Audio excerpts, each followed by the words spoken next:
Se ha logrado también encontrar muchos neurotransmisores, muchas. Por ejemplo, aquí tenemos algunas de ellas. La acetilcolina, ¿no? Adrenalina, trifosfato de adenosina, serotonina, dopamina, colecistocinina, polipéptido intestinal vasoactivo, sustancia P, somatostatina, leucoencefalina, metencefalina, bombecina.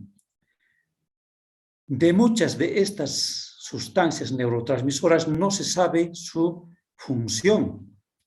De algunas sí, por ejemplo, de la acetilcolina, sabemos cuál es su función, al igual que de la noradrenalina.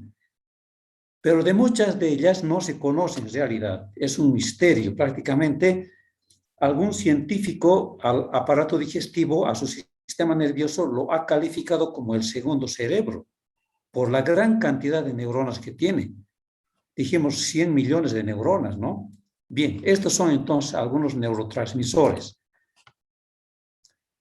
Pasamos a ver al control autónomo del aparato gastrointestinal, inervación parasimpática. El tubo digestivo está inervado por el parasimpático a través de dos divisiones. Uno, la craneal, y dos, la sacra.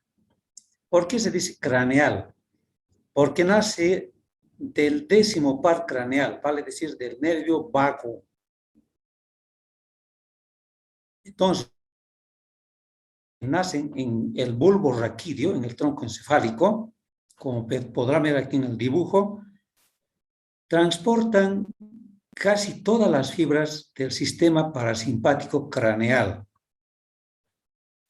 Por su parte, el sistema parasimpático sacro, como se puede ver en el dibujo, se origina en los segmentos medulares sacro 3 y sacro 4. Luego se dirige al colon sigmoide, al recto y al ano. Están considerablemente mejor inervados por las fibras para otra región del intestino. Entonces, en resumen, el aparato digestivo recibe inervación parasimpática de dos fuentes, una llamada parasimpático craneal y otro parasimpático sacral. Nace desde el núcleo del 10º par craneal ubicado en el bulbo raquídeo y se dirige a todo el aparato digestivo, al esófago, al estómago, al intestino delgado grueso, pero solamente hasta la mitad del intestino grueso. Puesto que a partir de la mitad distal, el descendente, el asa sigma, el ano, están inervados por el parasimpático sacro. Y aquí hace notar que esta parte del ano, asa sigma, es una de las regiones mejor inervadas por el parasimpático. Esto porque a este nivel se controla la defecación, se controla la micción, etc. Por ese motivo, ¿no? Bien, entonces ya conocemos la inervación del parasimpático al aparato digestivo. El simpático. Este se origina en la médula espinal, como podrán ver en este dibujo o en esta también, en la médula espinal. Entre los segmentos torácico 5 y lumbar 2. Torácico 5 y lumbar 2. De aquí nacen fibras llamadas preganglionares, porque están antes de los ganglios. Aquí también podemos ver lo mismo, antes de los ganglios, preganglionares. Luego llegan hasta los ganglios, donde hacen sinapsis, y de aquí nacen fibras simpáticas postganglionares. Y estas ya se dirigen hasta diferentes partes del tubo digestivo. Aquí no hay dos divisiones, aquí no hay región sacra, región craneal, no, sino el simpático inerva prácticamente a todas las regiones del tubo digestivo. Las terminaciones nerviosas simpáticas, como ustedes ya saben, liberan sobre todo a la noradrenalina, aunque en pequeñas cantidades inerva, mejor dicho, libera también a la hormona llamada adrenalina. Por también libera un neurotransmisor. Este neurotransmisor se llama acetilcolina. Acetilcolina. Entonces, el aparato digestivo está autónomo, el parasimpático y el simpático. El parasimpático básicamente es estimulante, acelera, potencia las contracciones musculares y también las secreciones gastrointestinales. El simpático tiene efecto opuesto. Muy bien. ¿Alguna pregunta hasta acá? Bien, entonces, la estimulación del simpático inhibe la actividad del tubo digestivo. Ahí está lo que decíamos, inhibe. Y tiene muchos efectos opuestos a los del sistema parasimpático. Una estimulación enérgica del simpático puede inhibir el tránsito intestinal hasta el extremo de detener el paso de los alimentos a lo largo del tubo digestivo. Yo vi un caso en el hospital de una señora que entró en crisis nerviosa, en un estrés nervioso porque su esposo estaba muy mal y la señora súbitamente y de manera, digamos, aguda presentó constipación. Prácticamente ya no pudo ir al baño. Prácticamente tuvieron que hacerle enema de Murphy porque se había impactado la materia fecal porque presentó una constipación por estrés. Y ya sabemos que el estrés provoca la liberación del nervio simpático. Por eso cuando estamos estresados, nuestro corazón late rápido, porque el nervio simpático que se dirige al corazón acelera el pulso del corazón, la frecuencia cardíaca del corazón. Entonces, la señora tuvo una gran actividad del simpático, como dice acá, que hasta puede provocar detención del paso de los alimentos a lo largo del tubo digestivo. El simpático tiene efecto opuesto, acelera. Recordarán del ejemplo que les di de los órganos fosforados, de ese veneno para ratas, los raticidas, que cuando la persona ingiere, ha de estimular a su parasimpático intensamente hasta provocar diarrea, ¿no? Ha de haber movimiento peristáltico tan veloz, tan fuerte, que ha de provocar secreciones que se van a traducir en diarrea. Entonces, estamos aprendiendo que el simpático y el parasimpático tienen su efecto en el tubo digestivo. No solamente hay fibras motoras que provocan contracción o inhibición, también hay fibras nerviosas sensitivas, es decir, fibras nerviosas que van a llevar en el intestino, en el estómago, van a llevar estas sensaciones hasta el sistema nervioso central, para que desde el sistema nervioso central haya una respuesta motora. Entonces, estos nervios sensitivos pueden estimularse por irritación de la mucosa intestinal. 2. Una distensión excesiva del intestino. 3. Presencia de sustancias específicas en el intestino. Por ejemplo, ¿qué sucede cuando llega alguna sustancia irritante al intestino? Por ejemplo, toxinas de las bacterias. Estas sustancias tóxicas irritan la mucosa del intestino. Fíjense en el dibujo, creo que está aquí un poquito más amplificado. Aquí está más amplificado. Vean ustedes acá, estas fibras nerviosas sensitivas están partiendo a nivel del epitelio, ¿no?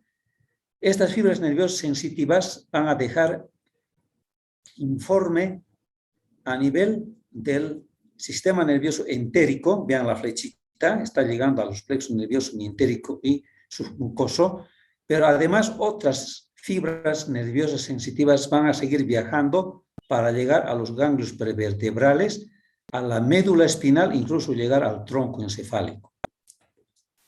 Una vez que el impulso llega, indicando, informando que hay irritación en la mucosa, este estímulo desde el tronco encefálico, desde la médula espinal, La respuesta ha de ser motora, vale decir, ha de acelerar el peristaltismo, la contracción. ¿Cuál es el objetivo de esta respuesta? ¿Cuál creen que sea? A ver, me gustaría que alguien piense un poquito y me responda. ¿Por qué cuando hay irritación de la mucosa por una toxina existe una respuesta motora? ¿Y cuál sería la respuesta motora? A ver, ¿qué dice Alejo García o América Garek? A ver, ¿quién gana? ¿Un alumno o una alumna? ¿Cuál será la respuesta cuando hay irritación en la mucosa? Adelante, Yamil, vamos. Doctor, la respuesta sería el peristaltismo. Exactamente, ¿para qué? ¿Para qué ha de haber peristaltismo? ¿Cuál es el objetivo? Tratar de eliminar esa sustancia que está haciendo daño. Muy bien, excelente. Buenas respuestas, Yamil. Correcto. Cuando hay toxinas, nuestro cuerpo se defiende. ¿Cómo? Provocando la aparición de la diarrea. Es decir, gracias a esta eliminación de sustancias a través de la diarrea, el cuerpo se va a liberar de esas toxinas. Y vean qué maravilloso el mecanismo fisiológico. A través de un informe sensitivo va a haber una respuesta de tipo motora que ha de provocar aumento de los movimientos peristálticos para eliminar. Lo propio sucede cuando existe, como dice acá, distensión excesiva del intestino. Sucede que cuando se acumula materia fecal en el colon, en esta forma, esta materia fecal ha de provocar distensión del músculo liso. Esta distensión del músculo liso ha de ser captada por estas fibras nerviosas sensitivas. De la misma forma van a llevar el estímulo sensitivo, el informe, diríamos, al sistema nervioso central. Y no solamente al sistema nervioso central, ya les decía que también llega al sistema nervioso entérico, ¿no? La información. Y la respuesta motora desde el centro del sistema nervioso central, en este caso el nervio vago, porque el parasimpático es el que produce contracciones musculares, y también, ¿por qué no decir, desde los plexos nerviosos mientéricos, ha de haber una respuesta motora que ha de aumentar el peristaltismo. Este intestino ha de empezar a contraerse. ¿Para qué? Para empujar este bolo, esta materia fecal que se está presentando aquí, el cual, al distender la pared, está provocando la respuesta motora de contracción muscular. Esto gracias a reflejos apreciando acá, ¿no? Este tipo nervioso, este mecanismo de estímulo sensitivo, la aferente, y la respuesta motora, el reflejo nervioso. Bien, entonces, estas fibras aferentes transmiten señales sensitivas desde el tubo digestivo hacia el bulbo raquídeo, que a su vez inicia señales vagales, reflejas que regresan al tubo digestivo para controlar muchas de sus funciones. Ahí está, ¿no? Entonces, recuerden esto del parasimpático, que es el que acelera las contracciones.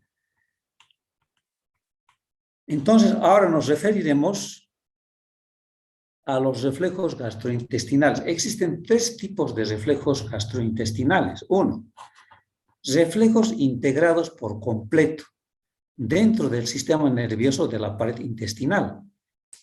Son los reflejos que controlan la secreción digestiva, el peristaltismo, las contracciones de mezcla, los efectos de inhibición locales, etcétera, etcétera. Este reflejo dice que se produce dentro de la pared del tubo digestivo. En este dibujo podemos apreciar que este plexo mientérico está entre la capa muscular longitudinal y entre la capa muscular circular. Entre estas dos capas musculares está este plexo nervioso. Cuando en el intestino existe algún estímulo sensitivo, por ejemplo, la irritación, pongamos como ejemplo, por una sustancia irritante, el estímulo sensitivo viaja y no pasa hasta el bulbo raquídeo, sino simplemente llega hasta los nervios, hasta los plexos nerviosos del tubo digestivo, plexo mientérico y submucoso. Desde estos plexos nerviosos ha de haber una respuesta motora. Esa respuesta motora ha de ser, como dice acá, secreción, aumentar el peristaltismo del intestino, secreción de las glándulas mucosas, contracciones de mezcla, también ha de haber efectos de inhibición. Ya hemos dicho que los esfínteres tienen que inhibirse cuando hay contracción. Es decir, este reflejo nervioso es cortito, nace acá y termina aquí. De aquí regresa a la mucosa, ¿no? Es un reflejo que está produciendo enteramente, entonces, en la pared del tubo digestivo, donde se integra este reflejo a nivel de los plexos nerviosos. Ahora vamos al otro, reflejos que van desde el intestino. Ahora, ya van más lejos, ¿no? Este reflejo ya viaja más lejos. Van del intestino a los ganglios simpáticos prevertebrales, desde donde vuelven al tubo digestivo. Por ejemplo, tenemos un reflejo llamado reflejo gastrocólico. Reflejo gastrocólico. ¿Este reflejo en qué consiste? A ver, se me fue. Ya, acá podemos ver, ¿no? Vean ustedes, cuando llega una cantidad considerable de alimento, el estómago se dilata por la llegada de alimentos. Hay una distensión muscular del estómago. Desde ahí parten señales nerviosas sensitivas, aferentes, que no van a terminar en la pared del tubo digestivo, sino van a viajar hasta llegar hasta los ganglios, acá, ganglios prevertebrales. Desde estos ganglios prevertebrales, la respuesta hasta el estómago y fundamentalmente hasta el intestino grueso ha de ser contracciones peristálticas. Eso ha de provocar movimiento peristáltico fundamentalmente a nivel del colon. Por eso se llama reflejo gastrocólico. Gastro, estómago, cólico, colon. El reflejo empieza en el estómago y la respuesta fundamentalmente termina en el colon. Hay muchas personas que después de consumir alimentos en buena medida, a los pocos minutos están yendo al baño, ¿no? En estas personas se está produciendo ese reflejo gastrocólico. Debido a la dilatación de su estómago por el alimento que llega, le despierta contracciones peristálticas del colon y le dan ganas de ir al baño, ¿no? Hay retorcijones, hay, bueno, movimientos peristálticos, como dice su nombre, ¿no? Que inducen a la persona a ir al baño. Entonces, tenemos al reflejo gastrocólico. También hay el reflejo enterogástrico. Entero quiere decir intestino, gástrico, estómago. En este caso, el reflejo parte en el intestino y termina en el estómago. Por ejemplo, un reflejo de secreción